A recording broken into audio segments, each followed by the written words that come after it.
സംസാരിക്കാൻ പോകുന്നത് മദ്യനിരോധനത്തിനെ കുറിച്ചാണ്.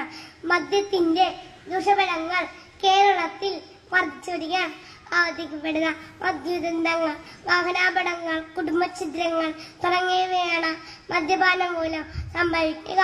കൊലപാതക ദുരന്തം, വീഞ്ഞൻ ദുരന്തം, വൈപ്പിൻ ദുരന്തം ഇവയെല്ലാം വിഷമദ്യം കഴിച്ച ആളുകൾ മരിക്കുകയും നിരവധി ആളുകൾക്ക് ഭാഗികമായോ പൂർണ്ണമായോ അംഗവൈകല്യം ഉണ്ടാകുകയോ കാഴ്ച നഷ്ടപ്പെടുകയോ ചെയ്യുന്ന ദുരന്തങ്ങളാണ്.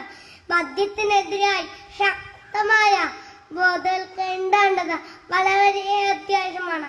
ഇന്ന് മദ്യം ഉപയോഗിക്കുന്ന എണ്ണം ക്രമേണ കൂടി വരികയാണ്. ഈ വിപത്ത് മൂലം എത്ര റോഡുണ്ടാകുന്നു, റോഡിൽ പൊഴുന്ന മനുഷ്യജീവങ്ങളുടെ എണ്ണം കൂടി വരുന്നു. ഇന്ത്യയിലെ വിവാഹമോചനത്തിൽ 50% മദ്യപാനം മൂലം നടക്കുന്നതാണ്. മദ്യം കുടുംബജീവിതത്തിൽ സ്വരക്കേടുകൾ ഉണ്ടാക്കുന്നു. ജോലി ചെയ്ത് കിട്ടുന്ന പണം മുഴുവനും മദ്യഷോപ്പിൽ കൊടുക്കുന്ന പതിവാണ് നാം ഇന്ന് കാണുന്നത്. മദ്യപാനം ആരോഗ്യത്തിന് ഹാനികരം. മദ്യപിച്ച് വണ്ടി ഓടിക്കുന്നത് ശിക്ഷാർഹം എന്നീ മുദ്രകൾ മദ്യക്കുപ്പലിന്മേൽ പതിച്ചിട്ടുണ്ട്. എന്നാൽ അത് പ്രാവർത്തികമാക്കുവാനുള്ള വിവേകം ഇല്ലാതെയായിരുന്നു.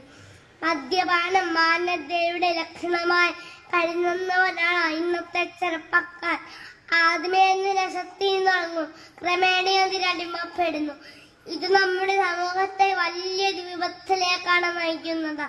ഓരോ വർഷവും എത്ര കോടി രൂപയുടെ മദ്യമാണ് നമ്മളെ കുടിച്ചു തീർക്കുന്നത്. സർക്കാർ കണക്ക് നമ്മെ ഞെട്ടിപ്പിക്കുന്നു. നമ്മുടെ കുടുംബത്തെ വലിയൊരു കടക്കണിയിലാക്കി നാം എന്തിനും കുടിക്കണം. നാം ഓരോരുത്തരും ചിന്തിച്ച് മദ്യം കഴിക്കില്ലെന്ന് തീരുമാനിക്കണം. മദ്യം വിഷമാണ്, അതുണ്ടാക്കരുത്, കൊടുക്കരുത്, കുടിക്കരുത് എന്ന് ശ്രീനാരായണ ഗുരുവിന്റെ സന്ദേശം നാം ഓരോരുത്തരും പ്രാവർത്തികമാക്കുവാൻ നമുക്ക് കഴിയണം. ദൈവത്തിന്റെ സ്വന്തം നാട് മദ്യങ്ങൾ നാടാകാതിരിക്കാൻ നമുക്ക് പരിശ്രമിക്കാം. നന്ദി, നമസ്കാരം.